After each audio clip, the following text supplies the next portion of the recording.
I have this 1958 edition of Anna Karenina in front of me. It was printed in Soviet Union. It's been with me for I don't know how many years, and it found its way back to me a few months ago. And I remember that we discussed this novel um, before, and as such, I'd like to know your opinion on it. Do you like it? Yes, I like it very much. I first read it when I was at the University of Texas in Austin. I took a Russian literature course, and then I read it again when I was living in Istanbul, and it was winter, and it was like very cold, so I kind of felt like I was in the novel. But the edition I have is the Modern Library edition, and it's on the cover of our Patroma therapy episode. And it's got, some good notes in it. It's got some good, uh, information about the author. So yeah, I like it very much. Can you read the Let's first go line ahead. out of it? Yes, just for our readers to know, the the novel Anna Karenina is about 927 pages long, depending on the book you have, the translation you have.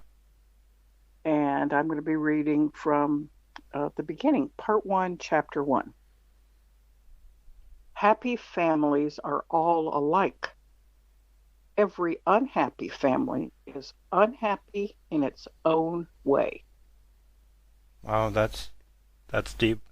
So what does Yeah, that I mean? think so. I'm trying to understand the meaning of this. Actually, I've tried that before. It's complicated.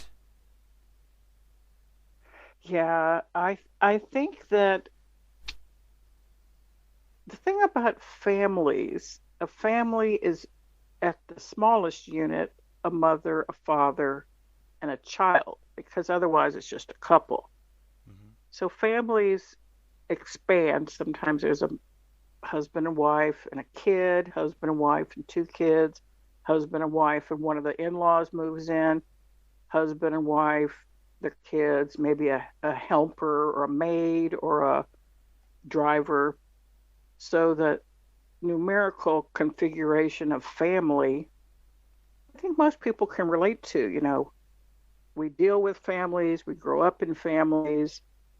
They're not always the happiest. I know the American painter Norman Rockwell often depicts the most beautiful, perfect families having happy Thanksgivings and happy Christmases and happy Fourth of July. So we're coming up on a Fourth of July weekend. So when I think about family and my childhood and about the past, uh, my family of origin, the one I grew up in, was not really not really so happy. There's some like not very happy memories back there. How about you? What do you think of when you think of Oh, I am. I that? am.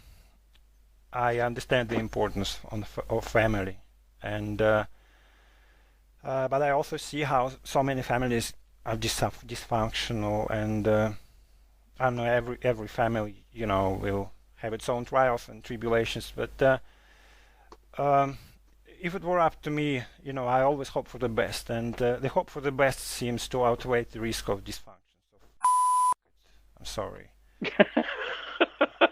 I'm What gonna do you die, think? but You I'll like try. I've tried. I would have tried that again. I'd do the same thing. Listen, I have in my book. I have the reference to the Bible just above the first line you read. The vengeance is mine. Do you have it? yes, that's called the head note. So the head note, vengeance is mine, is in quotation marks. That means someone's saying that, but they're not saying it from the novel. That is not written by Tolstoy. That is actually a quotation from scripture, uh, Romans 12, number 19. And, or some people call it the epigraph. So it's like it comes before. And,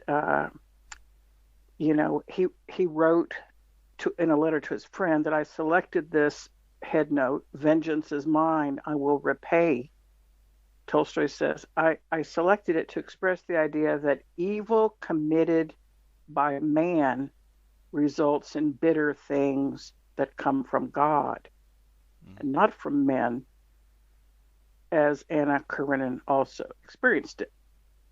So like that's an explanation, which is kind of like falling down a rabbit hole of Alice in Wonderland. But Mm. yeah, let's get back to the Yeah, I'm sorry, let's I'm not get to back to change the this. subject, but I had to mention Yeah, this because it's very first. I always I will check the first sentence and the last sentence. I don't know why. That's probably just me. But I'm always interested, like, what's the first word in the Bible, or what's the last sentence in that book? Or it's always like, I don't know why it's yeah, interested me. It's interesting me. yes, But yeah, let's go yeah, back yeah. to the chapter one, where happy family are all alike and unhappy family are unhappy in its own way. Do you think that Tolstoy could was being ironic? Because probably, I don't know, there are no happy Well, families, or he's give you me know the he's criteria for the happiness, or just defining okay. happiness. Okay, so Tolstoy is a a classic figure that will be read through the eternity of time, just like Shakespeare will be read and Marcel Proust and certain certain people will transcend the ages. They're not just bound by their specific time. So the story of Anna Karenina was I think partially written in like episodes, but then later was collected together. But I think that opening line is so famous and so much has been written about it that it's very, very rich. I don't think there's one interpretation. I think I would just read it straight out. Happy families are all alike. Mhm. Every unhappy family is unhappy in its own way. And then after that follows the whole unfolding of the story of Anna Karenina, and it starts off at the house of Stiva. Everything was in confusion in the household. So the opening line sets the stage for all that will follow. And the story of Anna Karenina is about the unfolding of unhappiness within families, and then we're free to explore and think about like where does happiness come from? Like why did he commit adultery? Was his wife right to throw him out of the bedroom? What about these other couples? So I Yeah. just Yeah, think we of have think of quite a stuff few like families in this book, like Oblonskis, with which the book starts, and then Sherbatskis and Levins and Karenins, and adultery, of course, which is incredibly common in literature. Um, common in life. Common in life. You think It's common do in you think infidelity is a choice? oh yeah, it's our free will. See, temptation is there for if you think about the old story of Adam and Eve in the garden. Temptation is there. The tree is there. Tree of knowledge is there. The snake is there. The apple is there. Hmm. Or like Pandora's box. The box is there, but we have free will.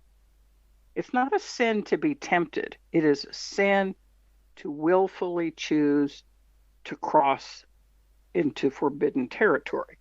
So, you might be tempted to do different things. Temptation isn't wrong, I don't think, but we choose to be unfaithful. We choose to be unkind. We are angry. We feel angry, but it's our choice to bombard our wife or husband or kid or somebody with like a whole bunch of angry words. Hmm. What do you think? You struck a very Well, important topic here when you said that you don't consider it wrong. I don't believe cheating is ever justified or can be justified. What it can be is it can be what's the word, understandable. yes, but just because we understand things doesn't make us right. You know, But I do you understand. sympathize with Steva, who cheated on his wife, or do you sympathize with Dolly, who's been cheated on? Okay, well, we have to like read a little bit. Let's Right. let's read just a tiny bit more. Hmm. Everything was in confusion in the Oblonsky household. So that's the household of Stiva, because that's easier for me to remember. Hmm. The wife had discovered that the husband was carrying on an affair with their former French governess. Damn. And she had announced to her husband that she could no longer go on living in the same house with him. So see, it's not just that he's had an affair, a one night stand, a slip of moral, you know, correctness. He's carrying on. That means over and over again, at least two, three, four times, the dude chooses to have an affair, not with some random woman he met at a bar, but like in the house that he lives in. She's his employee. She used to The be, or situ she was probably. I think she wasn't at the time. Um, Well, of course she was, mhm. because it's convenient. Men are always looking for the easiest thing. That's not true. Well, I think she was in this story. I think it was convenient for him. I don't think he met her. Well, let's just read some more. Mhm. The situation had now lasted 3 days, and not only the husband and wife, but all the members of their family and household were painfully conscious of it. So, this act that he has done, he has chosen to do, is now permeating the household. Every person in the house felt that there was no sense in their living together, that people who met by chance in any inn had more in common with one another than they, the members of the Oblonsky family and household. The wife did not leave her own room. The husband had not been home for 3 days. The children ran wild all over the house. The English governess quarreled with the housekeeper and wrote to a friend asking to look out for a new position for her. The chef had walked out that day just before dinner time. The servants, cook, and the coachman had all given notice. So the house is in total confusion. I'm confused too, because he's obviously to blame, but the members of the household sided with him immediately, not with his wife, but with him. As we read the story, we find out that different people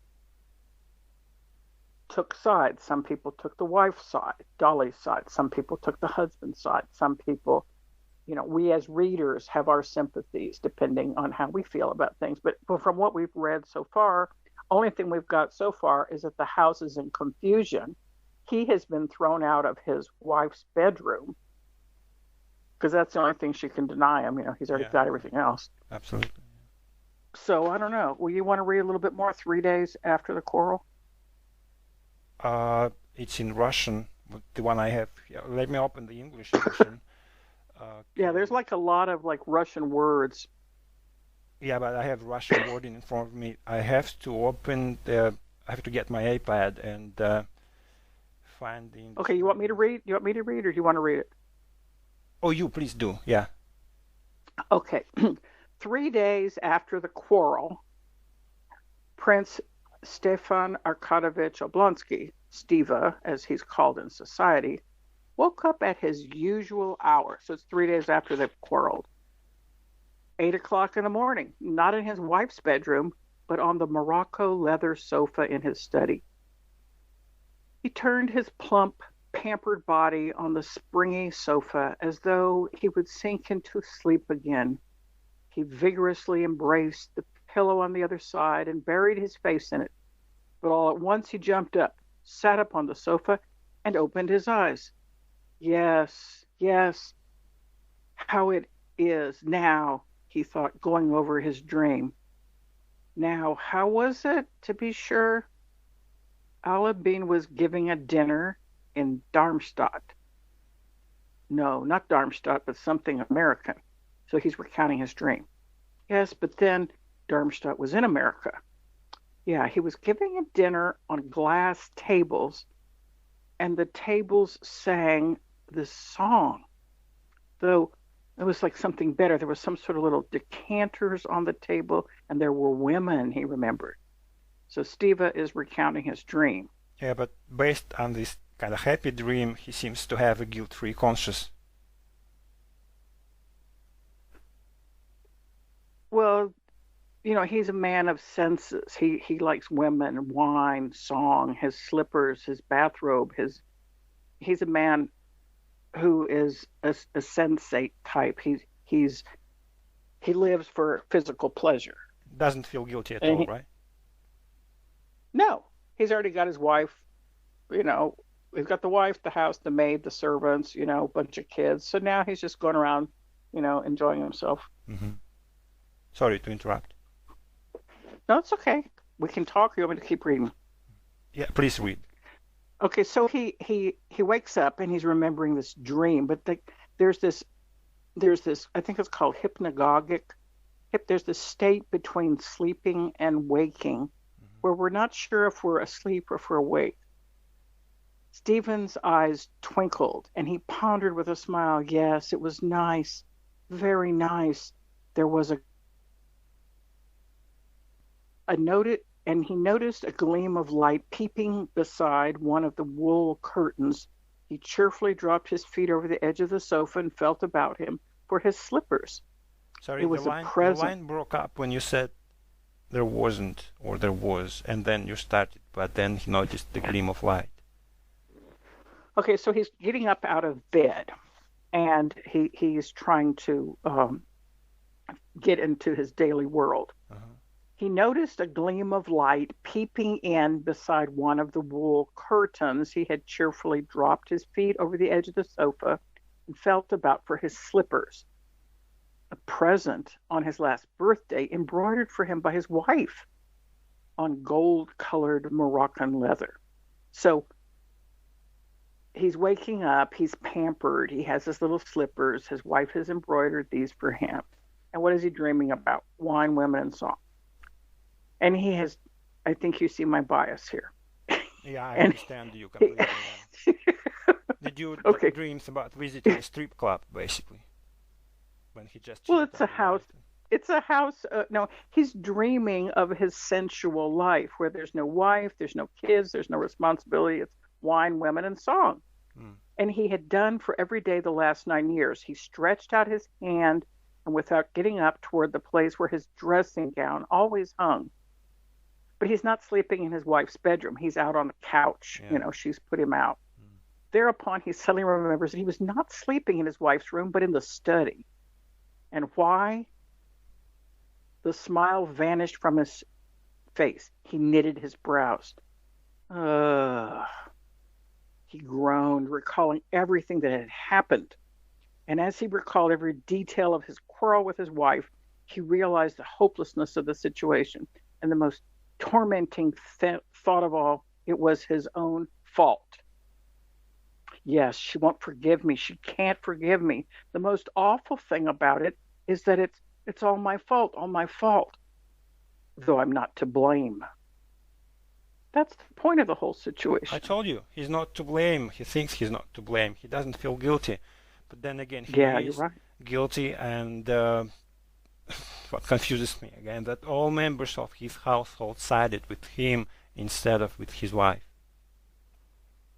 Well, he goes, I'm not to blame. That's the point of the whole situation, he reflected. Oh, he repeated it in despair as he remembered the acute flu, painful sensations caused by the quarrel. Now, the quarrel is she's mad because she's found out that he's had an affair, but Mm-hmm. he's just feeling uncomfortable about it. Most unpleasant of all was the first minute when, on coming home, happy and good natured from the theater, with a pear in his hand for his wife. So he hasn't gone to the theater with his wife. He's gone out, a man on his own, on the town, and who knows what he's gotten into. And now he's returning home with a pear.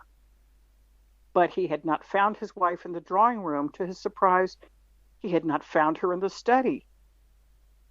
And he saw her at last in her bedroom holding the unfortunate letter that revealed everything. So this is like a really important thing. She's holding this letter. She, his Dolly, forever fussing and worrying who he had considered a rather simple woman, was sitting perfectly still with the letter in her hand, looking at him with an expression of horror, despair, indignation. What is this? What's this? She pointed to the letter. And at this recollection, Steva, as is so often the case, was not so much annoyed at the fact as the way in which he had reacted to his wife's words. There happened to him an instant that happened to people when they are unexpectedly caught in something very disgraceful. So he's caught. He didn't succeed in assuming an expression suitable to the position in which he was placed by his wife's discovery of his guilt. Instead of acting hurt, denying, defending himself, begging forgiveness, instead of remaining indifferent, anything would have been better than what he did. His face utterly and involuntarily reflects action of the brain. He was fond of physiology. Utterly, involuntarily assumed its habitual, good-natured, and therefore foolish smile. So she's accused him, shown him the letter, and he just smiles. This foolish smile, he could not forgive himself. Catching sight of that smile, Dolly shuddered as though in physical pain, broke out with her characteristic passion into a flood of cruel words, and pushed and rushed out of the room. Since then, she had refused to see her husband. This idiotic smile, that's the blame for it all, thought Stephen. What's to be done? What's to be done? He said to himself in despair, and he found no answer. Oh, I like that. That's the end of chapter 1. Yeah. I like that last one. What's to be done? That is a Tolstoyan question that goes through the novel. What does that mean? What's to be done? Well, how does that mean to you? Translated at first like that. Probably varies from edition to edition, but that means what? Like he's asking himself, what do I do? Or what am I to do? But they decided it better be like what's to be done. I don't know what difference is between those two. What's to be done is kind of, I always consider it a Tolstoyan question because no one else asks it. That's a good point because like in a classic, in the classic structure of the novel, the 19th century novel, there's the building action, then there's the climax, and then there's a resolution. It's usually like a peak, like climbing a mountain and going down the other side of the mountain. But this novel starts with the peak already happened. He's been discovered. So it's an interesting structure of the novel. Yeah. So it starts off with he's caught, he's guilty, and now there's all this denouement, which means the untying or the unraveling. So once you're in a situation where everything is unraveling in confusion, you've got responsibilities, you have bills, you have kids, what are you going to do? Like how to go forward in your life. What will you do on a daily basis now that you got to deal with this? This is like more Sisyphus stuff. I can relate definitely. Listen, you said that Tolstoy published it in episodes, like in serial installments. Can you imagine what must have been like to read this in the way they published it? Like you had to wait for another one, I don't know, monthly or weekly, how often he produced it.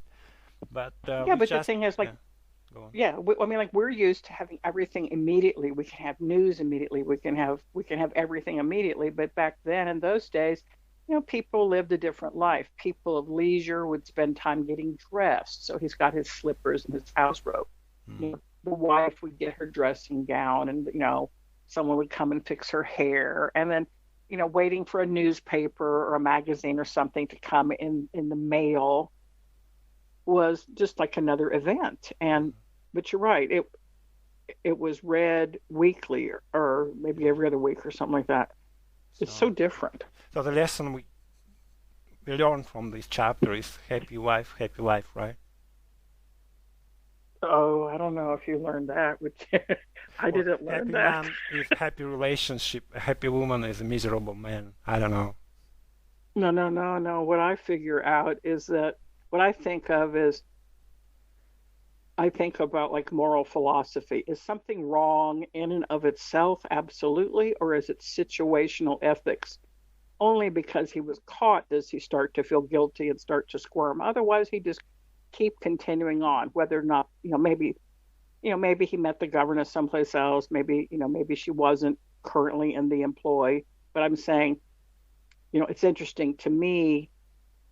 Tolstoy explores what goes on as we make choices about daily life, and what he's done is wrong, but he doesn't even feel guilty. He only feels annoyed that he got caught and that he gave this lame smile, which annoyed his wife. Yeah. And it's I don't know. I I I I just feel like this is like classic man behavior.